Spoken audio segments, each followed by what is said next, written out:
The CBS Radio Mystery Theater presents...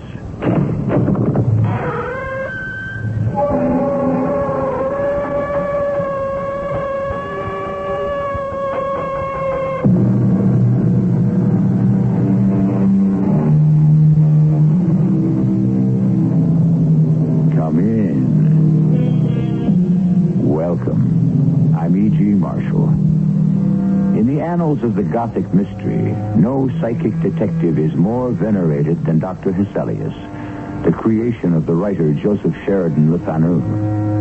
The case history that I bring you now is remarkable because it took place before Dr. Hesselius had gained his later fame. But young as he was, the same formidable intellect is at work, almost as incisive and decisive as it was to become later in life. It may be of small value, Captain Barton, but I am equally persuaded that when you start to walk again, you will hear the footsteps. But why? How? What is it, Dr. Hesselius? For some undisclosed reason, and in spite of the objective evidence of the note you received, which seems to rule out supernatural influence, my instinctive judgment is that you are haunted by a familiar.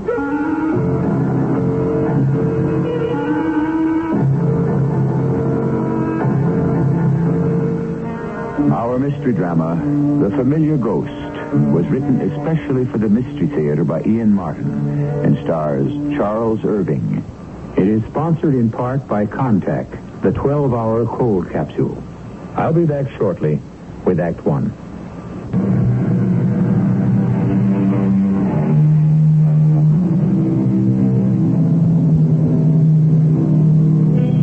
I can think of no better way of beginning this brooding tale than by first quoting Dr. Hesselius briefly on the subject of haunted men, and then introducing him to tell it.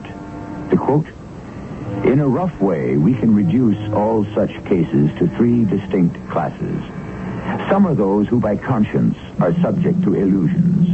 Others are truly infested by spiritual agencies beyond their control. And the third are affected by some systemic disease which clouds their functions and destroys objective thought. Had I seen James Barton soon enough, I might have read his problem." Somewhere about the year 1894, a young man, whom I shall call Captain James Barton, returned to Dublin. He had served in His Majesty's Navy with distinction during the American War. He was 43, intelligent, a man of the world, reserved, and affluent, although he kept but one manservant and one horse. He appeared to be a man who would live to a good old age and die rich, till he met Viola Montague and fell hopelessly in love. I know I am not worthy of you, Viola. I realize there is a considerable difference in our ages. I am not a wealthy man, but I believe I can maintain you comfortably in every way, and I can offer you a devotion of such depth and strength that it is far more important than my life. I'm asking you, nay, begging you, to become my wife. Oh, James, I am overcome. I have no words. You only need one to answer, my beloved. Let it be the right one, for I know how unworthy I am. Stop it. I will not have you run yourself down. You are handsome and kind and strong and more than worthy. As for your wealth and your age, I care not how much you have of either. I accept you just as you are. Are you saying yes? Till my father, the general, returns from Europe, I cannot promise you my hand, but for myself, I give you willingly my heart and my answer. Yes. Yes. My darling, you have made me the happiest of men. Surely when General Montague sees that, he will not refuse my suit. Have no fear. Father will be your staunch supporter. Indeed, he's already a hero worshiper of yours for all your exploits at sea and the battles you've won for your country. That's behind me now. I've had enough of the sea. I never want to return to it. I hope you never shall. I want you with me. And even if Father has any notion against our marriage, It will not take me long to wind him about my finger. When will he be back from Europe? Within 3 weeks. And we shall be married as soon after that as I can manage. It can't be too soon for me. But it's getting late. Oh, don't go yet. I better. With no one in the house but the servants, I don't know if I trust myself entirely. I suppose you must. Viola. Oh, James. Good night, darling. Good night. Oh, it's such a foggy and broody night.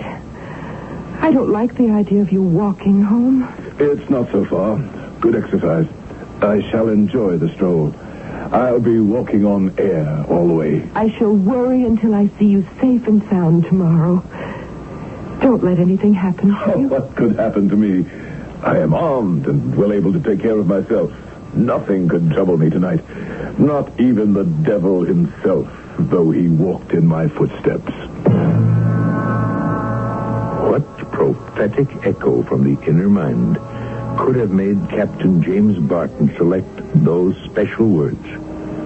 For in a sense, this was exactly what was about to happen to him. As he strode along the misty, shadowed streets, the leather heels of his boots echoed sharply on the cobblestones. The sound of his own boots was all very well. But of a sudden, he became conscious that he had a follower. Oh, who's there? Who are you, I say?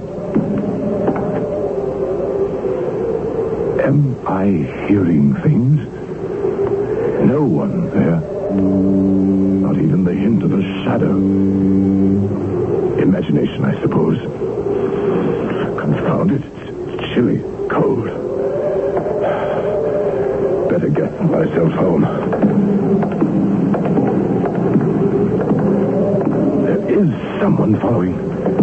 And yet, if I look back, there's no one there. Oh, what am I running from? Who could be following me that I cannot see? And why am I suddenly so afraid?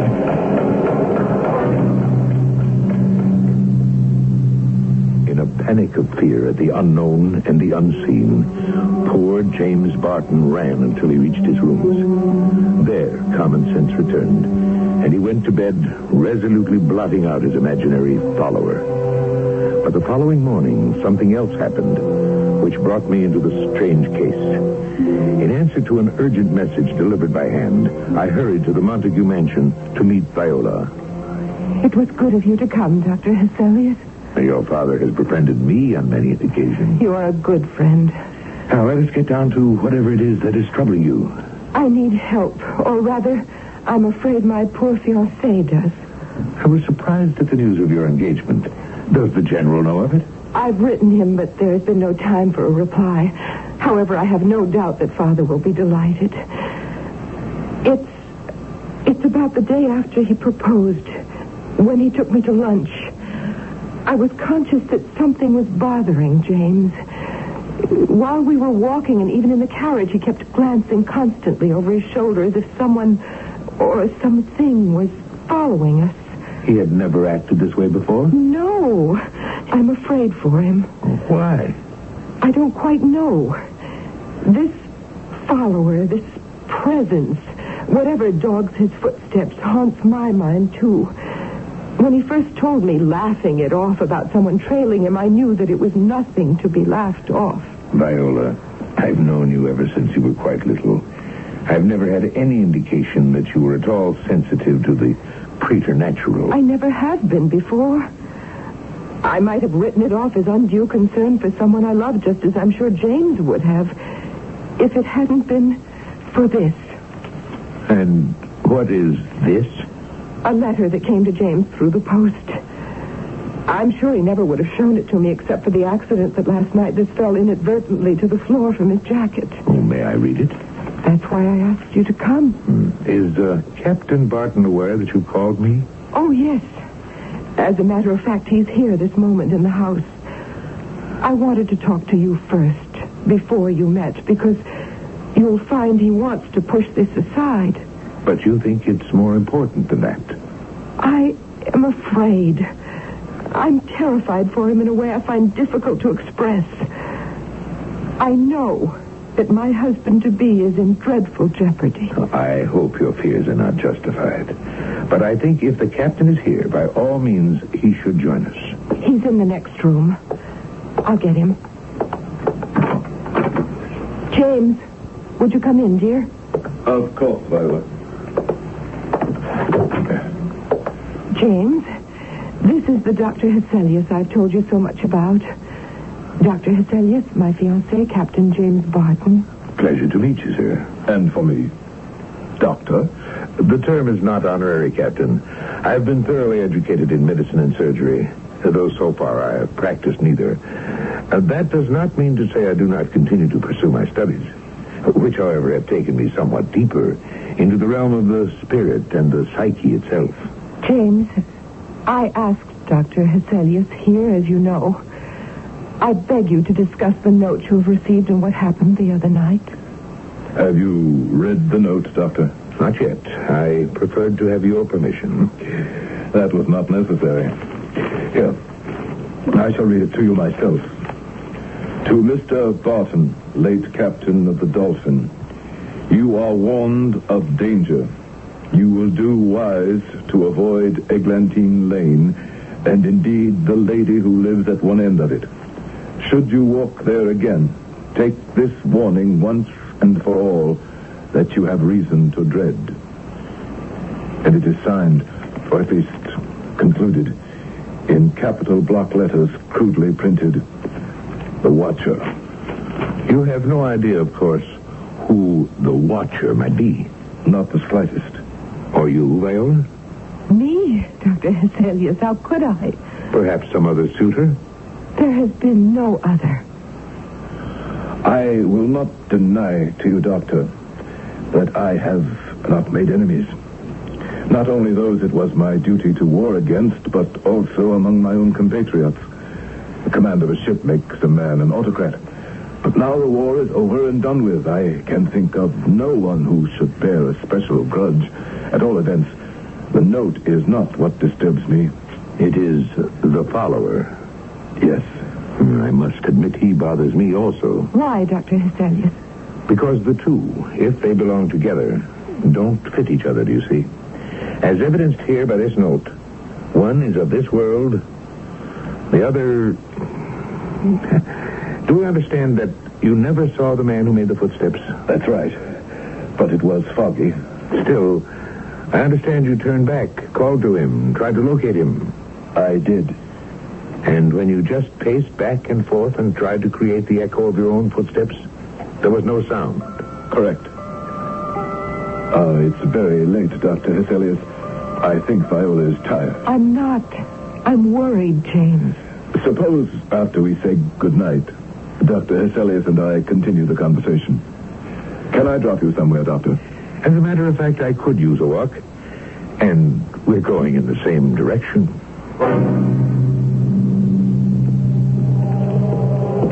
You know, of course, that I was anxious to have you walk with me as a witness. I guessed as much. To listen and look for whatever dogs your footsteps. Yes. But you didn't want Viola to know that it is a constant fact by now. How did you know? Am I right? Yes. More and more. Sometimes even in the daylight.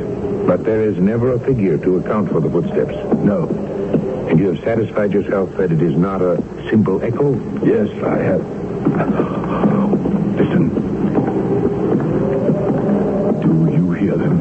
No. But stop and turn. Do you still hear them? No. But as soon as we start to walk again, I know I will. It may be of small value, Captain Barton, but I'm equally persuaded that as soon as we start to walk again, you will hear the footsteps. Why? How? What is it, Dr. Hesselius? For some as yet undisclosed reason, and in spite of the objective evidence of the note you received, which seems to rule out supernatural influence, it is my instinctive judgment that you are haunted by a familiar. Haunted by a familiar. Now, there is a strange and awkward word, as old-fashioned in its way as our story. The dictionary will define it as many things, but the term of choice here would seem to be held in service by a supernatural tie. But who is held in service? The ghost or the host? Which is the familiar? I shall return shortly with Act 2.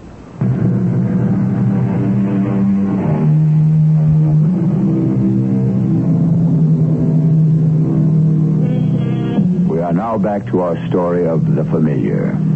What is it that Captain Barton cannot remember out of his past, or chooses not to? Can the brilliant Dr. Hesselius, whose mind embraces two worlds, the finite and the supernatural, solve the problem which could destruct James Barton's marriage before it even begins? You mean that I am haunted wherever I may go by a demon? I don't have enough evidence to answer you as yet. I still don't know whether your tormentor is alive or dead. Nor, Captain, do I think you do. Alive or dead, how do I get rid of him? Now, the first step, perhaps the only step, is remembering who he is. How can I remember someone I cannot see but only hear, who writes me in print so that I cannot recognize the hand, and who signs his letter only the watcher? Time must answer that for you. But I have no time, or little. Within the next few days, General Montague will return, and I hope give his consent to my marriage to Viola. I would not advise that until... I realize that marriage to her will be impossible until this matter is resolved. Of course you do. I propose you come to my offices tomorrow and allow me to make as thorough a physical examination of you as possible. There's nothing the matter with my health. Would you rather the problem was all in your mind? No. I'll come to your offices in the morning. Good. For tonight, let us see you safely home. How can I be safe while I am hounded? You hear the steps again. Yes. I shall not sleep tonight, nor any night until this torture is gone. I was puzzled and intrigued by this curious hallucination. The imaginary footsteps that dogged Captain Barton were easy enough to account for. Our imagination can, under periods of great stress or excitement, conjure up almost any unbelievable terror. But the note, that was something else again. Clearly, this was no simple case. The threat came from this world as well as the world beyond. And with the captain's visit the following morning, the mystery only deepened. This came by the morning post. My man brought it to me. The same crude printing as before. Never mind the printing, Doctor. Read it. You may as well think, Captain Barton, to escape from your own shadow as from me. Do what you may, I shall follow or see you as often as I please. I will do better than that. I shall let you see me, for I do not want to hide myself as you fancy. If you are of good conscience, what do you have to fear from the eye of the Watcher? He means to reveal himself. Won't that be all to the good? I don't know. You haven't guessed who he might be? No. Then perhaps when you see him, you will. At all events, whoever he is, he seems to belong to the natural world rather than the supernatural. But what about the footsteps? Imagination plays tricks on all of us. A man would have to be mad to imagine something like that. Not necessarily. Let me examine you thoroughly, physically, and then worry about any aberrations of the mind. I found him in excellent health. Remarkable condition, in fact, for a man of his age. Had I not known it, I could easily have concluded that here was a man in his mid or early 30s, in the prime of life. My report to him seemed to lift his spirits somewhat. There were a few laboratory tests to be completed, and we made an appointment for the following day. But another development was to enter this strange case before that appointment was kept. Oh,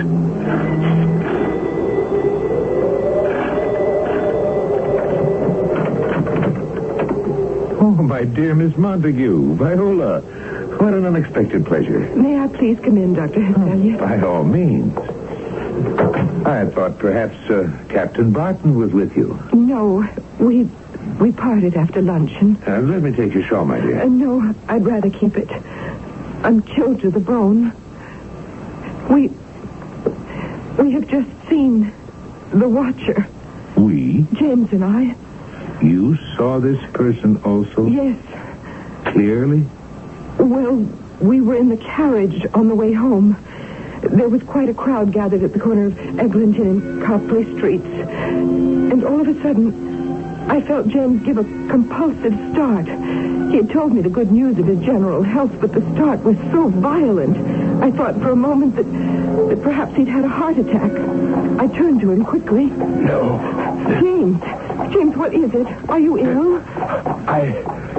I see him, Viola. Who? The one who follows me. The Watcher. Where? There, in the crowd. Don't you see him?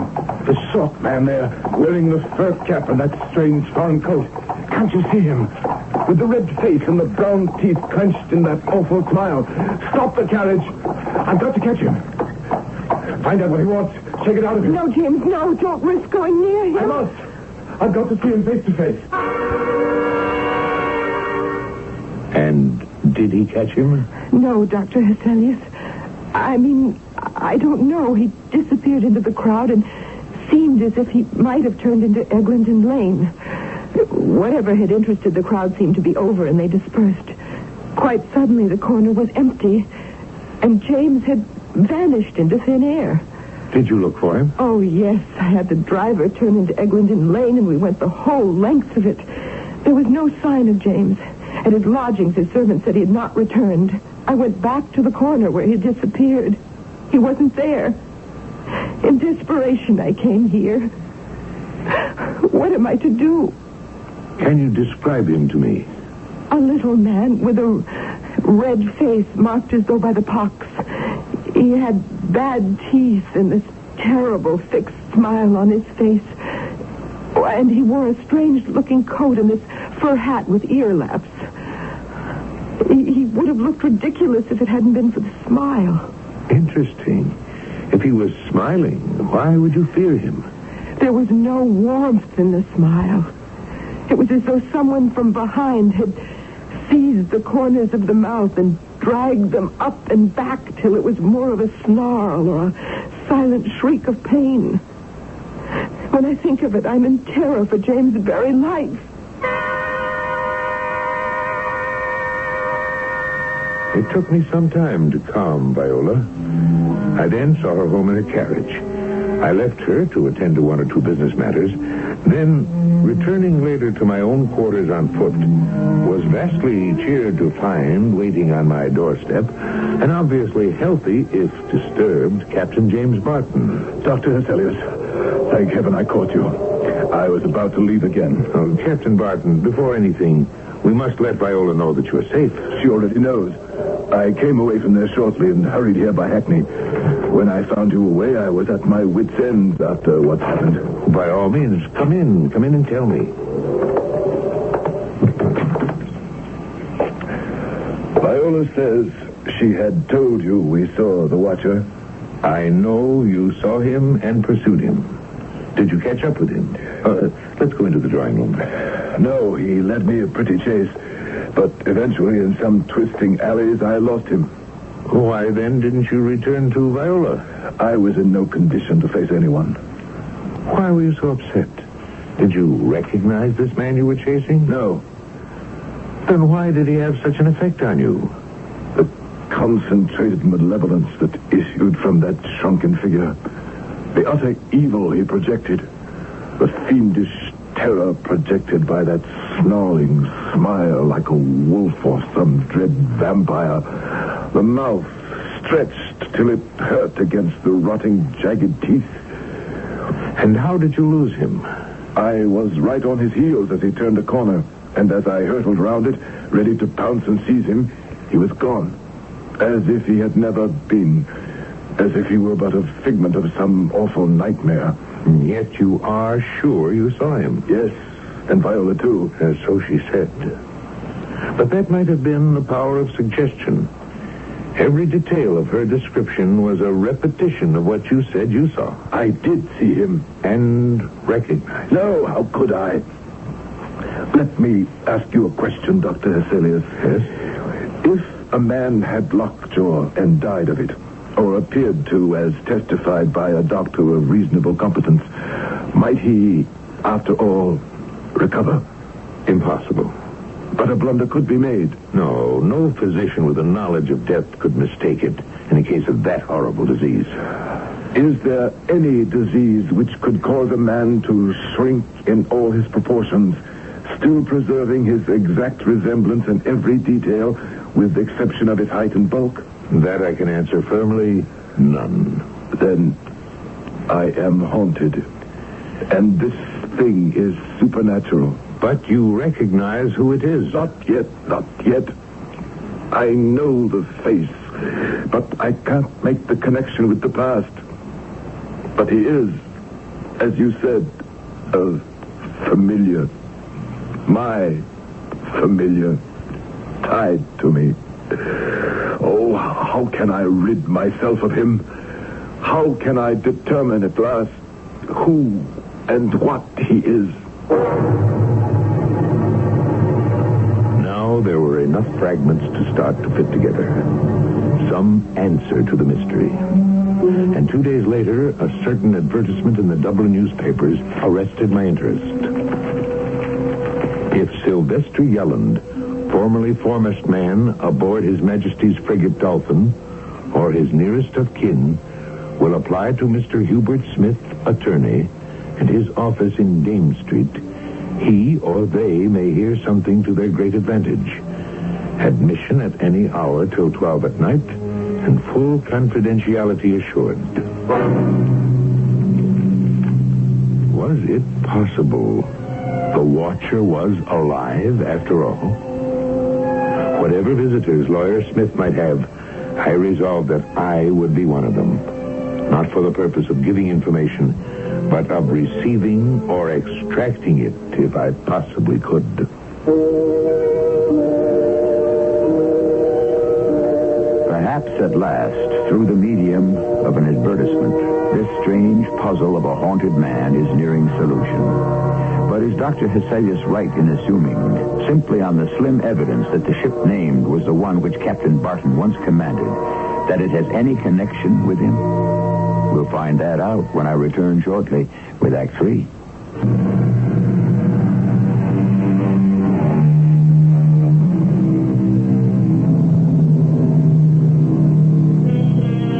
All of us are haunted by mistakes in our past. Sins of both commission and omission. Something far deeper is born on the current from Captain Barton's past life. Something that bears with it the threat of retribution. But is the threat one of physical violence or something darker and far worse? A spiritual accounting from beyond the grave, too unspeakable to try to put into words. Upon reading the advertisement in the paper, I had been convinced that only Captain Barton could have placed it there. I could have gone to him directly, but I hesitated to. In a sense, it was none of my business. But I took it that the identification of Sylvester Yelland might solve the mystery of the captain's mysterious follower. So I went to see Lawyer Smith. Come in, then. It's unlocked. Mr. Hubert Smith? That's him, sir. And may I ask? My name is Dr. Hesselius. I'm here at the instigation of the advertisement you placed in the paper. Oh, then you know something of this Sylvester Yelland. No. My object was to ask who placed the advertisement. That, I'm afraid, would be privileged information. Why do you ask? As I said, I am a doctor. I am concerned about a patient of mine, a Captain James Barton. Do you know him? I think I must clarify my position. I am, as you know, an attorney.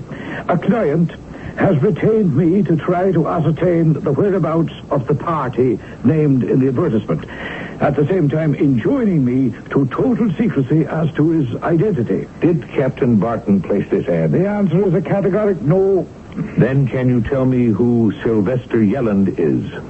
Has he gotten in touch with you? That's a question I will not answer, nor any others on this subject whatsoever. Good day, Doctor. I left Mr. Smith, the attorney, convinced in my own mind that I was right about Captain Barton. I was sure he had inserted the ad. I went to Viola. A fortunate thing that I did, for I found her in woeful condition. Oh, I thank the Lord you came by, Dr. Hesselius. I'm at my wit's end. I don't know what to do. Captain Barton? Yes. My poor darling is slowly being driven mad by this strange creature who haunts his footsteps. Sylvester Yelland, you mean? Who? The name means nothing to you. No. You did not happen to read this in the daily newspaper today? What is it? A personal advertisement from the agony column. James put this in the paper? It says that the man was on board the Dolphin. Wasn't that his ship?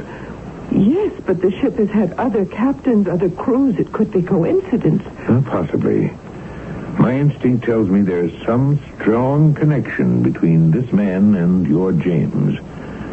I'd give a great deal to know just who he is. Then why don't you ask James himself? It's what I intend to do without delay. But I was to be frustrated in that determination by the sudden arrival home of Viola's father. General Montague was a man of exceptional force. A lifelong experience of command had accustomed him to attacking problems head-on. Since he had known the Barton family all his life, and in fact James himself 10 or 12 years earlier, he considered him a most desirable match for his daughter. As for James's follower, he dismissed him with a roar of laughter. Oh, absolute tommy rot. General Montague, believe me. My dear Captain, I've heard enough from Viola not to need to hear any more from you. She tells me that you are a victim to blue devils in a new and original shape. I am afraid it's a good deal more complicated. Oh, come, this will never do. You're more like a man on his way to the gallows than to the altar. As to that, General, much as it pains me, I have been thinking very seriously. James, your whole problem is brooding on things when you should be in a transport of joy. Your annoyance with the occasional appearance of an ugly little man throws you into fits. So let me handle this. Let him just appear once more. I shall beat him to a jelly with my own hands. If you knew what I know, you would speak very differently, General. Don't imagine that I am so weak as to assume without overwhelming proof the conclusion to which I have been forced. The proof of it is locked up. Oh, what is it? Oh, your hand, it's bleeding. It's nothing. I caught my finger on this nail by the window. It's rusty, Captain. You ought to have that seen to. There's always the danger of lockjaw. Lockjaw? Well, certainly, from the infection. Perhaps that will be the answer. What are you staring at out of the window? He's there, standing, looking up at us. Oh, where? By the lamppost. Oh, confound this fog. Which lamppost? The one across the street, in his greatcoat with the flaps of his cap flying. And he's smaller than ever. He's shrinking. But that smile, that ghastly smile. Oh, yes, I do believe I see him. Let me get my cane, and I'll thrash the rascal out of your life forever. My life? Never. Till it is ended. I tell you, Dr. Hesselius, I saw the man. Are you sure, General? When I came out the street door, there was someone by that lamppost who fits the description. But as I came out brandishing my cane, the fellow just melted into the fog. I say, Hesselius, you don't suppose he really is? Oh, no. No, I'm quite sure whoever he is, he has been, all right. The problem is he still? And who and what is he? Or was he? You got no explanation from the captain when you returned? None. Only the question, you saw him? To which I answered yes. You are quite sure? Now, look here, Hyselius. I don't take to being questioned like some common criminal. I may be getting on in years, but I've never doubted the evidence of my own eyes. That finger Barton caught on the rusty nail. The danger of lockjaw. I don't like it. Now, then there is danger of serious infection. Remember the little man with that strange, stretched smile? I wonder. Yeah, I don't follow you, but I do know this is something out of my ken. Can't you have a talk with Barton? I'd better. Or else he may not be able to keep his balance on the brink of tragedy. It will be too late.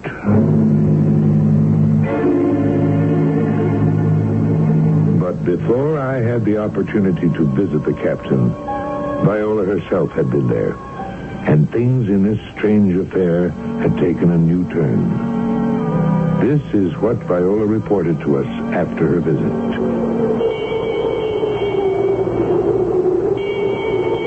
Who is it?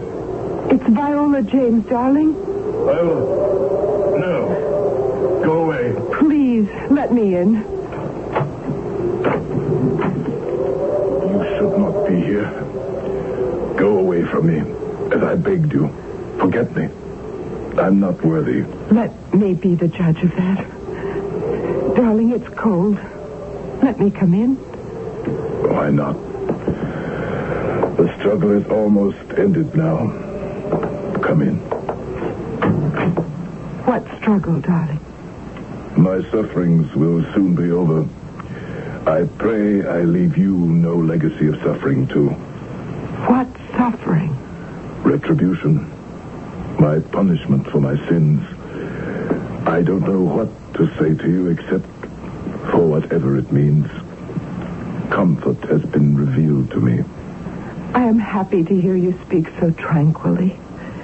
Peace and cheer of mind will make you yourself again. I can never be that, Viola. Forgive me for what I have done to you. I am no longer fit for life. I am soon to die. There is no help for me anymore. There is no hope or joy left. Only one last smile. The smile of well-deserved death. Viola was devastated by her rejection.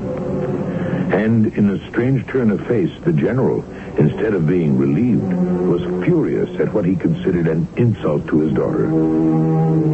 I myself made a visit to the captain's chambers, but his servant informed me he was not at home. So 2 days passed before that same servant came knocking wildly at my door, while the general waited for me to join him in the carriage. We drove straight to Captain Barton's lodgings. Well, he has to be in there. His servant insisted he was. The door is locked from the inside. Then I'm afraid we're too late. Yes, so am I. But I would have hesitated to break the door down alone. No time for hesitation anymore. It's a sturdy door. Not that sturdy. I think we can manage it between us.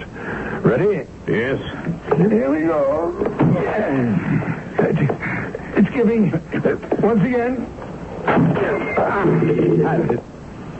Oh. Good Lord. Control yourself, General. I'm sorry, Hyselius. I've seen plenty of men dead in battle. It isn't the fact of death that shocks me. It's the manner. I've never seen any man, no matter how terrible his injury, look like that. It's the most desperate agony I've ever seen. The pallidity of a smile.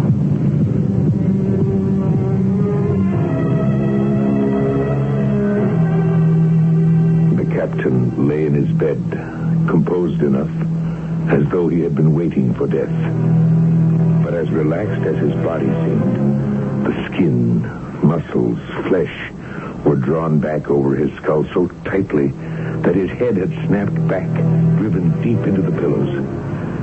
As a physician, I recognized the cause of death immediately. The explanation was not so easy, although information I gained from the attorney Hubert Smith seemed to be the answer. No, I am distressed at the news you bring me, Dr. Heselius. And I can only hope that you can give me some answers. Oh, to what? The mysterious Sylvester Yelland. Did anyone ever answer the advertisement? Afraid I can speak now and answer you yes. The guardian of a young man who has not yet attained his majority. A young man who's also named James Barton. Huh. The captain's son. That's correct. There's no question after what has happened. And the captain named him his sole heir. Who was his mother? She was the daughter of a man named Sylvester Yelland. 12 years ago or so, when James Barton first became captain of the Dolphin, he fell in love with a young woman. But after a while, he sailed away like other mariners. But her father was one of the sailors on his ship. Within a year, she gave birth to a child and died on the childbed. And the enraged father, when the news reached him, tried to wreak his revenge on Captain Barton. And Barton killed him? Ah, not quite. Captain Barton had forgotten the woman entirely, and thinking the man Yelland was a mutineer, had him flogged. He was cast in the brig, developed an infection, and within a few days had died horribly of lockjaw. Lockjaw? You seem surprised. Little wonder. That was what killed the captain himself.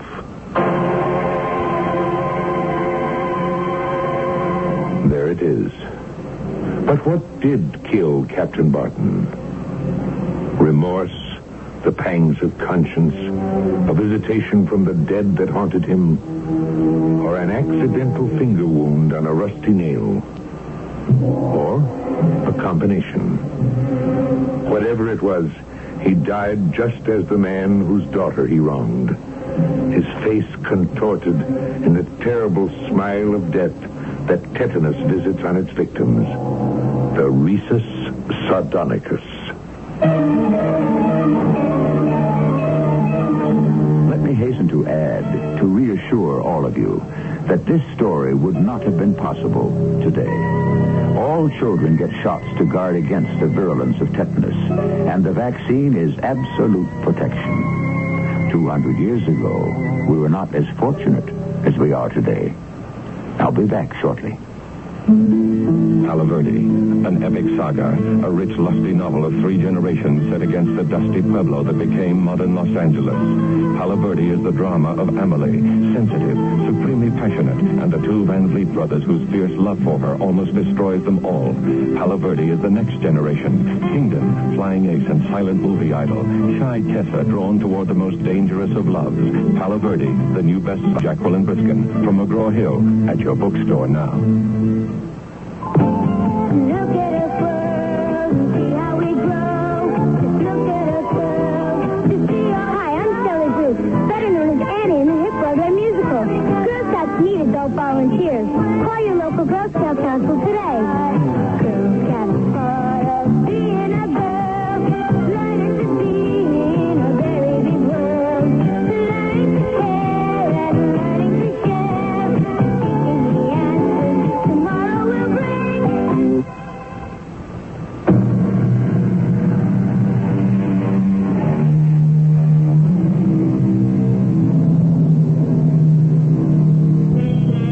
I think you could say that this has been, in every sense of the word, a morality story. As I mentioned before, we all make mistakes.